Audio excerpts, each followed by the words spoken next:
All 11 landslide victims recovered.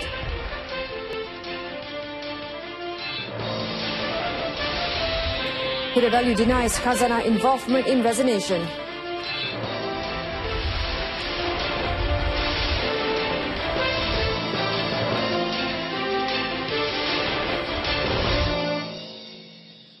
Good afternoon, I'm Zalia Khairi Ismail. Welcome to News on 2. The last two bodies of the landslide casualties at a construction site in Tanjung Bunga, Pulau Penang were located early this morning. The bodies of Malaysian Yuan Kwok Wen and Bangladeshi Muhammad Monirul were found between 7 a.m. to 7:15 a.m. by search and rescue personnel. The ninth victim, identified as Bangladeshi Rahman Abdur, was found last night. It took rescuers some time to extricate the body, crushed under a large boulder and steel beams. The other victims were identified as Yunus Nazir Huson, Muhammad Elias Mustaq and Rahmatullah Muhammad Siddiq from Myanmar, Hussein Mia Nur Alam and Rahman Abdur from Bangladesh, Hosrin and Erwin Salis from Indonesia, and Raza Ali from Pakistan. The search and rescue operation involved various agencies such as the Police Fire and Rescue Department, including their K9 unit, Civil Defence Force, Special Malaysia Disaster Assistance and Rescue Team SMART, Putrajaya, Hospital Pulau Pinang City Council and RELA.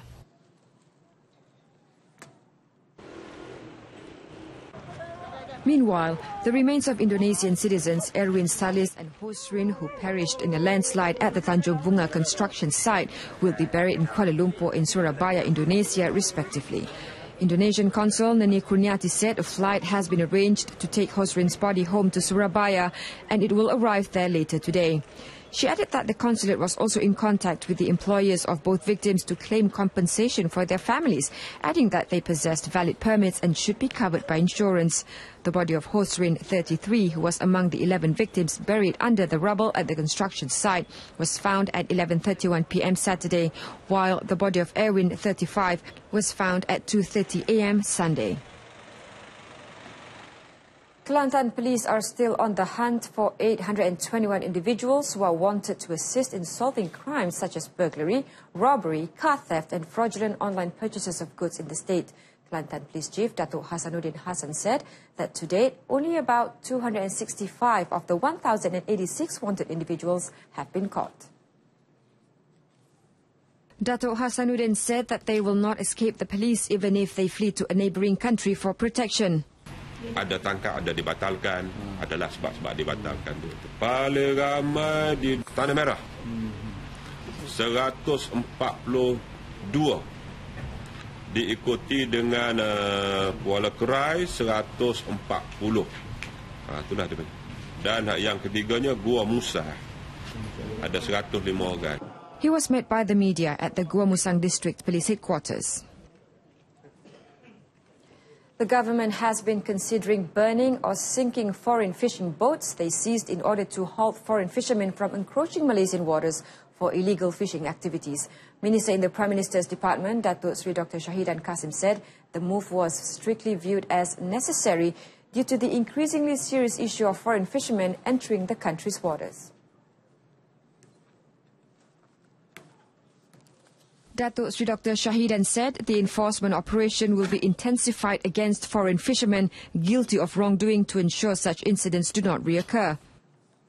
Di belah sini pun kita tidak langsung dan kita cuba sedaya upaya untuk sebab mereka akan berada di kawasan kita dengan jumlah yang banyak. Kita pun tangkaplah sebanyak mungkin yang kita boleh tangkap. He was met by reporters at the maritime ship KM Arau near the Royal Malaysian Navy Pier, TLDM Sepangga, Kota Kinabalu. In the first 10 months of 2017, the Malaysian Maritime Enforcement Agency, MMEA, detained 133 foreign fishing boats involving 108 Vietnamese fishing boats and 25 Indonesian fishing boats. According to Datuk Dr. Shahidan, MMEA will enhance cooperation with other security forces, including TLDM and the Marine Police, to intensify the monitoring operation to curb the invasion of foreign fishing boats. PW has refuted claims of any interference from Khazana National Berhad in his unexpected decision to resign as Group Chief Executive of Malaysia Airlines Berhad MAB. He also expressed appreciation for the support of the state-owned investment company during his tenure with the national carrier. to be really clear about this. Khazana are an investment fund linked to the government. They've been incredibly supportive to me personally and also corporately. They couldn't have done more. There's been no interference whatsoever from Khazana, and I wish to make that very clear. He added that the government, particularly the Transport Ministry, Tourism and Culture Ministry, as well as the International Trade and Industry Ministry, have given immense support towards the progress of the airline company. The Irishman will be back to Dublin-based airline Ryanair as the Chief Operating Officer (COO). His position will be handed over to Captain Isham Ismail, who has been appointed Executive Director and Group Chief Executive Officer (GCEO) effective December 1st. Bellew is confident that the transformation steps outlined in the company's recovery plan will be able to be realized by Captain Isham. In addition to a wide range of experience, Captain Isham is homegrown and much liked by MAB staff. The company bidding to take over Plus Malaysia Berhad Plus must submit a practical and in-depth proposal to the government. According to Second Finance Minister Datuk Sri Johari Abdul Ghani, the offer by the bidder must take into consideration capacity and how it would generate funds to pay for the takeover cost. Datuk Sri Johari added that the proposer should also disclose the source of the funding to the government and UAM Group Berhad. Saya welcome all the proposal, tetapi kita nak tengok benda tu biarlah praktikal supaya kita tidak mahu wujud situasi seperti pewaja dulu. Kita bagi privatisation, akhirnya pewaja tutup, dah tidak beroperasi lagi. Jadi kita akan berdepan dengan banyak masalah pada ketika itu. Jadi we have to be very careful. Bukan saya tak menidakkan cadangan-cadangan daripada pihak swasta. Datuk Sri Johari was commenting on Maju Holdings dan Berhad's proposal to purchase all the assets and liabilities of Plus Malaysia, which is worth 36 billion ringgit. Plus Malaysia is wholly owned by UAM Group and the Employees Provident Fund (EPF). The government is proposing the setting up of more fish farms to support the demand for fish, especially during the monsoon season. Deputy Agriculture and Agro-Based Industry Minister Datuk Sri Tajuddin Abdul Rahman said fish farms will also create job opportunities for the local young people. Meanwhile, the government has approved a 250,000 ringgit allocation to set up 5 more jetties to ease the burden suffered by fishermen in the Tumpat district in Kelantan.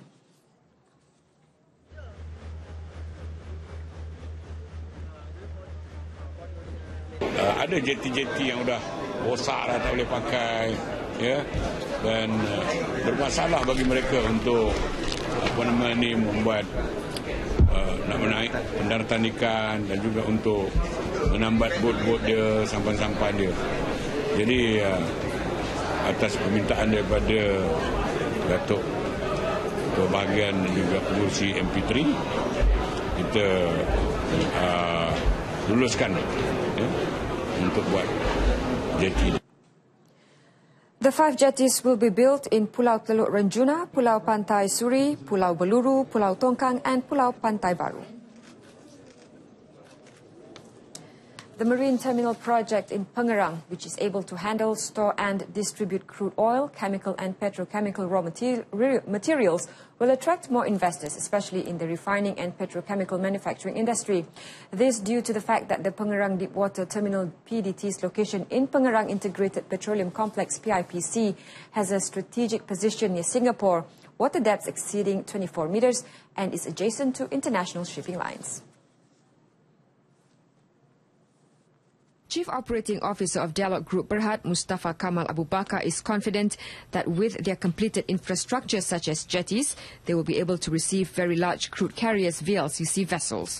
The terminal has a deep water jetty facility with 12 berths and water depths of up to 24 meter that is able to accommodate these VLCC vessels. Jadi bila dah ada infrastruktur, jadi menarik minat pelabur yang berpotensi. Jadi pembangunan di kawasan Pengerang memberi peluang yang besar, fleksibel, dan juga dengan adanya semua infrastruktur, kos yang untuk berdaya saing kepada pelabur-pelabur yang ingin melabur atau nak meningkatkan pelaburan dalam projek-projek masa akan datang, jadi lebih menarik pada mereka. Dialog is involved in the Phase 1 and 2 development of PDT. Tourism development in rural areas should pay attention to the potential tourism assets in the area that can be centralized. Thus, the government hopes to give emphasis to it in Budget 2018 to be tabled on Friday. Chairman of Kedah Information, Rural Development and Poverty Eradication Committee, Datuk Muhammad Tajudin Abdullah, said that Kedah features many tourism products, including being a potential location for extreme sports. Other locations of extreme sports now include Tasik Beris in Sik, Pedu, Muda and Puncak Janing in Kuala Nerang. Tambah lagi infra, prasarana, kelengkapan, touch point dan juga aktiviti ekonomi, rural and community tourism. Kan, hari ini macam saya sebutkan tadilah, kita macam di Sik ni kita ada Tasik, kita ada Ampangan Muda, kita ada Tasik Beris. Kita tengok boleh menjanakan, kita wujudkan chalet dan kita wujudkan peluang-peluang. The Belantik Assemblyman is also convinced that the development of rural tourism could boost local economic activity. Met in Sik, Datuk Tajudin urged the federal government to form another Rural Transformation Centre RTC in South Kedah for residents in rural areas. The value of commodity and commodity-based product exports for the January to July period this year reached 81.5 billion ringgit and made a significant contribution to the country's revenue. Plantation Industries and Commodities Deputy Minister Datuk Nasron Datuk Mansor said the achievement had given the confidence for the country to reach its target of 242.6 billion ringgit in commodity product export revenue under National Commodity Policy by 2020. Datuk Nasron is confident this can be achieved through programs and activities planned by the ministry. In another development, Datuk Nasron said the government would implement the Malaysian Sustainable Palm Oil MPSO in stages beginning next year to ensure the country's palm industry sustainability. This is to ensure the sustainability of the nation's palm oil industry.